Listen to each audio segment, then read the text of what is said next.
Hi,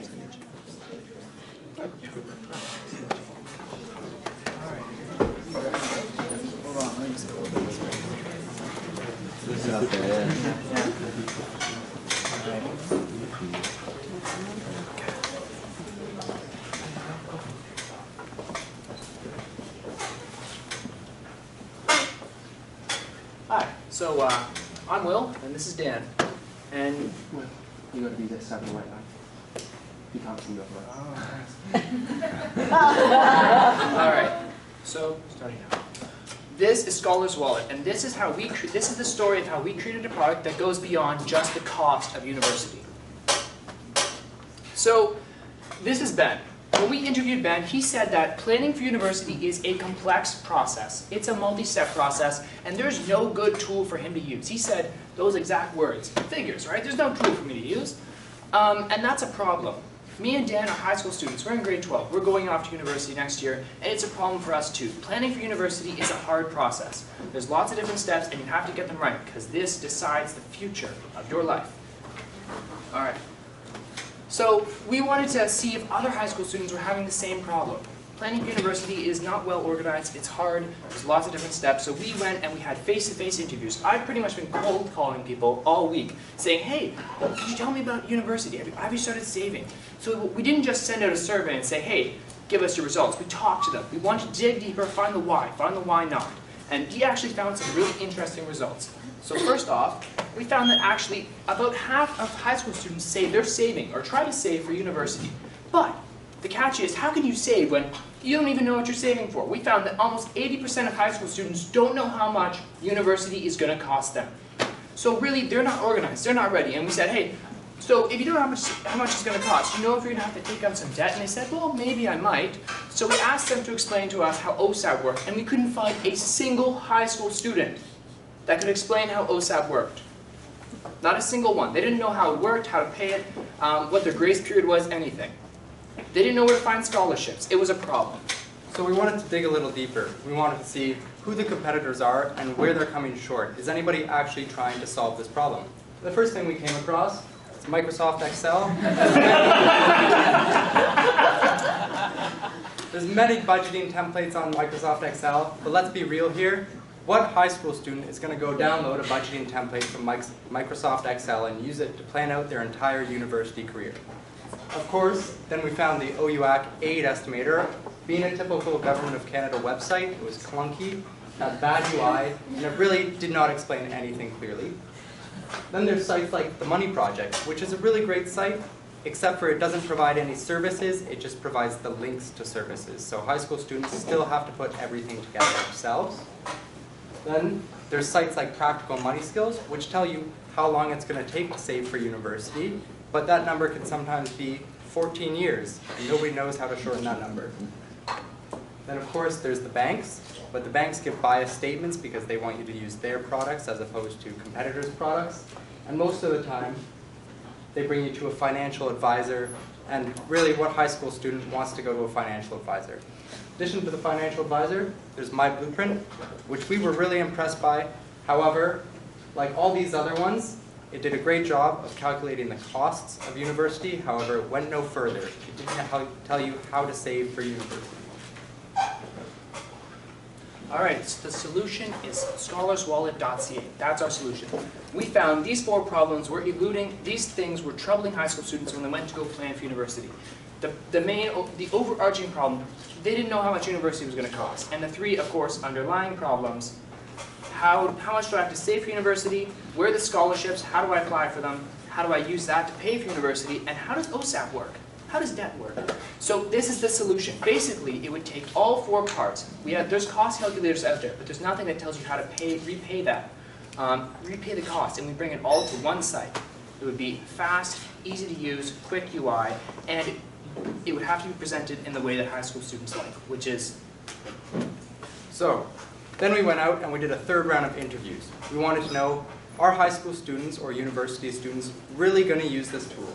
And the answer was a resounding yes. But we didn't stop the interviews there. We wanted to know what's going to drive them to use this tool. What do they want from it? So, on what terms? The first one was accreditation from the school. High school students wanted to know that this was real. They wanted to know that they weren't being scammed and that they could trust this site to guide them through their entire university career. The second was that they wanted to be recommended by a peer. So be this a guidance counselor, a teacher, a parent, or a trusted friend, that would drive them to the site. And thirdly, they wanted it to be easy to use and a very intuitive UI, where some of the competitors are having a shortfall like the Government of Canada website. All right, so this is our rockstar team that we're going to do this with. So you got me and Dan, we're both business students. He wants to go to Ivy next year, I want to go to Rodman. We're the ones that are driving the selling of this product. We got Dave, our graphic designer. He actually already has a clothing line of his own, so he is a resident graphic designer, and he basically makes the website look pretty. Then we got Edwin, our rockstar coder. As when he graduates high school, he's already got an internship lined up in Taiwan, and he's the guy that's going to build our website. So that's a team, and we know we know the problem intuitively because we're all high school students, and we feel the pain that Ben does. So, money matters. How do we see revenue coming from this site? Well, two immediate options for us are partnerships with Wealthsimple and Borrowell. Wealthsimple being an investing group that targets millennials or people coming out of university that wish to start investing young, and we would provide some kickback from signing up customers with them. Or Borrowell, which is a consumer lending service. So you can see how this would tie in nicely with student loans. So basically, the services are free. You can't get high school students to pay for budgeting services. What you can do is you can drive traffic through our site to other sites. And we actually have connections with both, with executives in both of those companies. All right, so our milestones for getting this done. So first of all, we're at the pitch right here. In 1 to 5 months, we want to have our MVP, or basically our basic website, up and running. Then we want to get it into the hands of users, and we want to start building partnerships with schools so that we can get accreditation. We actually talked to our principal about it, and she says she'd be willing to support it. We've talked to students. We're trying to get traction. We're trying to get her on our way. And then within 12 months, we want to start building partnerships once we started to drive traffic with with consumer financial companies. All right. So our ask is, we don't want money. Building a website, running a website is relatively inexpensive. What we want is we want mentorship. We want someone who knows how to drive traffic, who's done it before, and we want people with connections that can get us talking to the right people. So yeah. Any questions?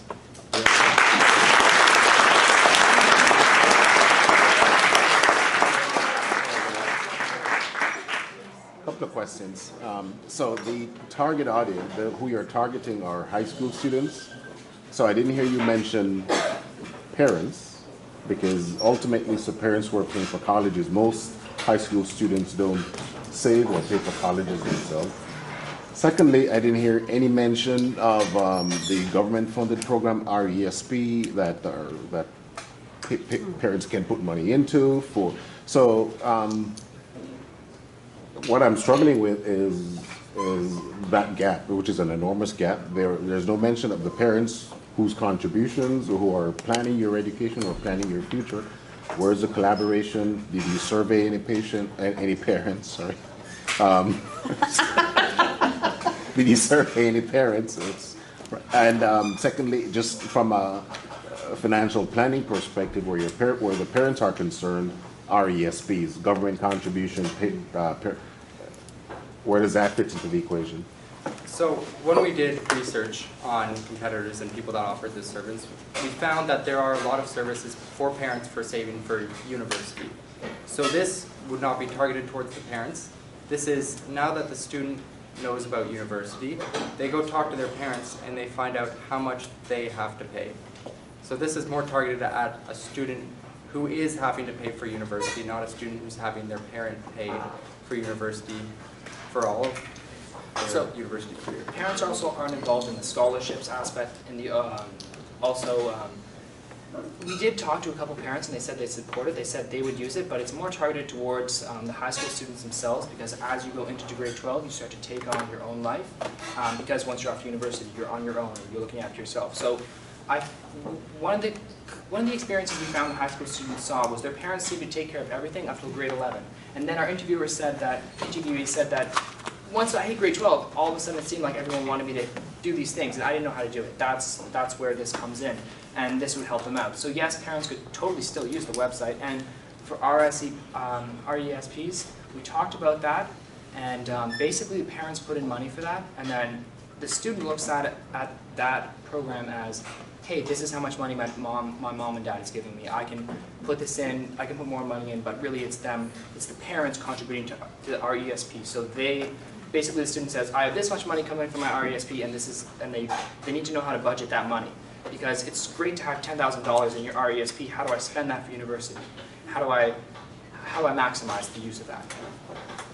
So I want to congratulate you, great presentation, and I think it's really interesting and fascinating that you're focusing on the student and not the parent. I think that's a really interesting piece because there is that big transition. I also like that on your business model, you recognize that the value proposition driving your revenue is the traffic referrals, not advertising. But creating a website is one piece. Getting the content that will provide value to your end users on that website, that's enormously difficult because there's tons of scholarships out there. There's different costs for different institutions.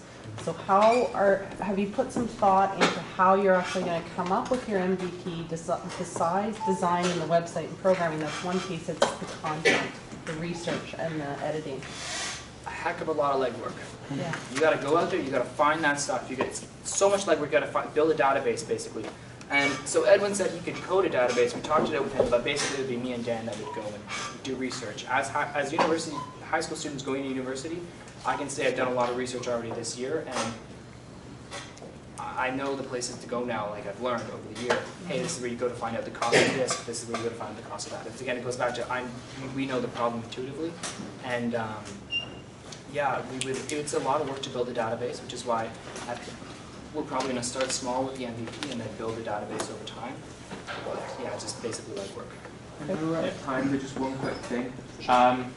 The databases are available already made because the Freedom of Information Act, all universities have to put their database into the government clunky website. So you can ask the government for that data, and every time they update it, you can quite easily follow along, so you can get yearly traction on prices of each university program. Appreciate it. Thank you, guys.